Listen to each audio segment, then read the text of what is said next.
प्रश्न किए यहां पर शौनकादिक ऋषियों ने श्री सूत जी से, उसी के विस्तार पूर्वक उत्तर भागवत में है। पहला प्रश्न क्या है? प्राणी मात्र का कल्याण कैसे हो? ध्यान से सुनना। दूसरा प्रश्न, महाराज शास्त्र बहुत हैं, पर शास्त्र सारह का, शास्त्रों का सार क्या है? तीसरा प्रश्न, महाराज जी भगवान तो सर्वसमर्थ हैं, तो अगर ईश्वर सर्वसमर्थ हैं, भगवान की इच्छा से सब कुछ होता, तो भगवान को अवतार क्यों लेना पड़ता? ये तीसरा प्रश्न है, बड़ा प्यारा है। चौथा प्रश्न, महाराज जी यदि भगवान अवतार लेते हैं तो भगवान के कितने अवतार हैं? पांचवा प्रश्न, महाराज जीवन का परम लक्ष्य क्या है? और छठवां प्रश्न, महाराज अगर भगवान धर्म की स्थापना के लिए अवतार लेते हैं, तो जब भगवान लीला पूर्ण करके धराधाम से चले जाते हैं अपनी व्यापक रूप में, तो फिर धर्म किसकी शरण में जाता है? इन 6 प्रश्नों के उत्तर दीजिए। तो विस्तार पूर्वक तो पूरी भागवत में हम देंगे, पर शॉर्ट में सुन लो।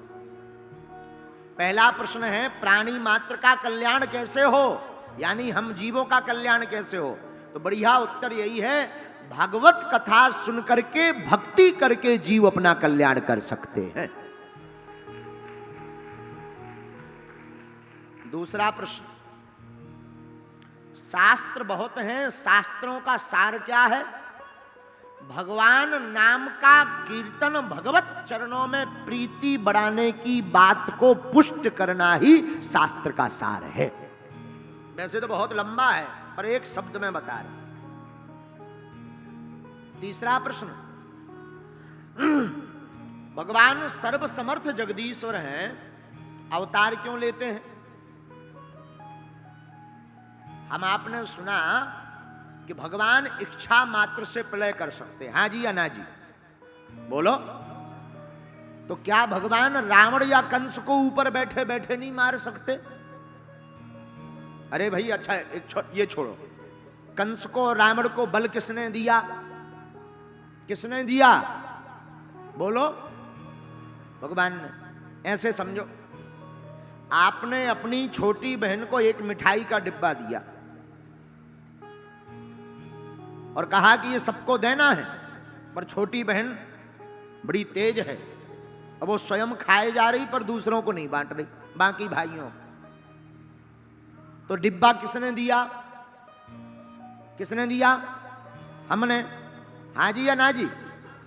हमने दिया, तो क्या छुड़ाने का अधिकार है कि नहीं? बोलो, है ना? अच्छा, उसके लिए अगर वो विरोध भी करे तो 2-4 चांटा मारने का अधिकार है कि नहीं? है ना? तो भगवान भी ऐसे ही हैं कि उन्होंने रावण और कंस को बल दिया है, तो भगवान के पास ये समर्थता है कि वो बल भी छुड़ा सकत और 2-4 चांटा मार के 13 भी करवा सकत। बोलो सीताराम, जोर से बोलो। लेकिन प्रश्न यह है कि भगवान जब सर्वसमर्थ हैं तो अवतार क्यों लेते हैं? चलो भगवान से ही पूछो। अच्छा सरकार, आप अवतार क्यों लेते हो? तो भगवान ने इसका उत्तर दिया, सुनो, बड़े काम की बात। देखो भैया, हम अवतार रावण का वध करने या कंस का वध करने के लिए नहीं लेते, अब तो भगवान अपने मुख से कहते हैं हम इस धराधाम पर इसलिए अवतार लेते हैं कि अपने भक्तों के दर्शन कर पावे। ये तो बड़ी गजब बात हो गई।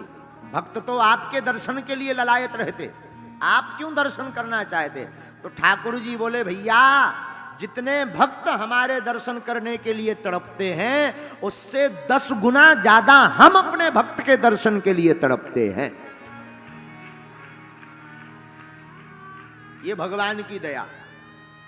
तो ये तीसरे प्रश्न का उत्तर हो गया। अब चौथा प्रश्न था कि भगवान ने अवतार लिए तो कितने? बोले 24, और 25वां अवतार कलयुग में कल्कि अवतार होने वाला है। इसका विवरण फिर कभी बताएं। 5वां प्रश्न, जीवन का परम लक्ष्य क्या है? भैया जीवन का परम लक्ष्य सीएम पीएम बड़ा डॉक्टर बड़ा मिनिस्टर बनना नहीं है। जिंदगी का परम लक्ष्य भगवत भक्त माता पिता और गुरु का सेवक बनना ही परम लक्ष्य है। और जो इस लक्ष्य को छोड़ करके नाम धाम काम धाम के चक्कर में पड़ा है, समझो को जल्दी तेरे ही हो जाने। बोलो सीताराम।